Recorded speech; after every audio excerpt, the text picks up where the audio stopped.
ഇന്നത്തെ വീഡിയോ വിട്ടുമാറാത്ത ചുമയ്ക്കും കഫക്കെട്ടിനും നമുക്ക് വീട്ടിൽ തന്നെ ചെയ്യാൻ പറ്റുന്ന പൊടിക്കൈകളാണ്.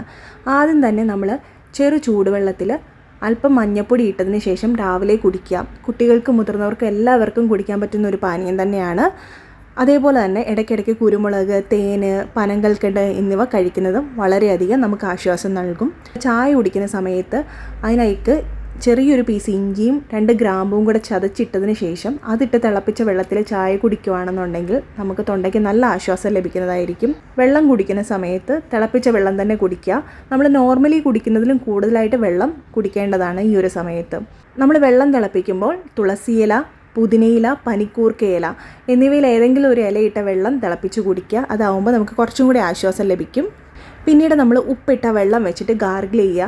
ദിവസം 2 നേരമെങ്കിലും ചെയ്യുക. തൊണ്ടയ്ക്ക് നല്ല ഒരു ആശ്വാസം കിട്ടും. അതേപോലെ തന്നെ സൂപ്പ് കുടിക്കുന്നത് വളരെയധികം നല്ലതാണ്. ചുമയും കഫക്കെട്ടും ഒക്കെ ഉള്ള സമയത്ത് ആവി പിടിക്കുന്നത് വളരെയധികം നല്ലതാണ്. ഉള്ളിലുള്ള ബ്ലോക്സ് ഒക്കെ മാറാൻ വേണ്ടിയിട്ട് ഏറ്റവും നല്ലൊരു മാർഗ്ഗം തന്നെയാണ് ആവി പിടിക്കുക എന്നുള്ളത്. ആവി പിടിക്കുമ്പോൾ നമ്മൾ വിക്സ് ഒന്നും യൂസ് ചെയ്യേണ്ട ആവശ്യമില്ല. അല്പം മഞ്ഞൾപ്പൊടിയും പനിക്കൂർക്കയിലയോ തുളസിയിലയോ ഒക്കെ ഇട്ടിട്ട് വേണം നമ്മൾ ആവി പിടിക്കാൻ വേണ്ടിയിട്ട്. വേറെ മറ്റു മരുന്നുകളൊന്നും ആവി പിടിക്കുന്നതിൽ യൂസ് ചെയ്യാതിരിക്കുന്നതാണ് ഏറ്റവും നല്ലത്. പിന്നീട് നമ്മൾ കിടന്നുറങ്ങുന്ന സമയത്ത് അല്പം തല ഉയർത്തി വെച്ചിട്ട്, പില്ലോ വെച്ചിട്ട് തല ഉയർത്തി വെച്ചിട്ട് വേണം കിടക്കാൻ വേണ്ടിയിട്ട്. അതുപോലെ തന്നെ നല്ല ചുമയുള്ള സമയത്ത് രാത്രിയിൽ അല്പം വിക്സ് എടുത്തിട്ട് നമ്മുടെ കാൽപാദത്തിൽ തേച്ചതിന് ശേഷം സോക്സ് ഇട്ട് കവർ ചെയ്തിട്ട് കിടന്നുറങ്ങുവാണെങ്കിൽ നല്ലൊരു ആശ്വാസം ലഭിക്കും. ഇനി അടുത്ത നല്ലൊരു വീഡിയോ ആയിട്ട് വരുന്നവരെ എല്ലാവർക്കും താങ്ക്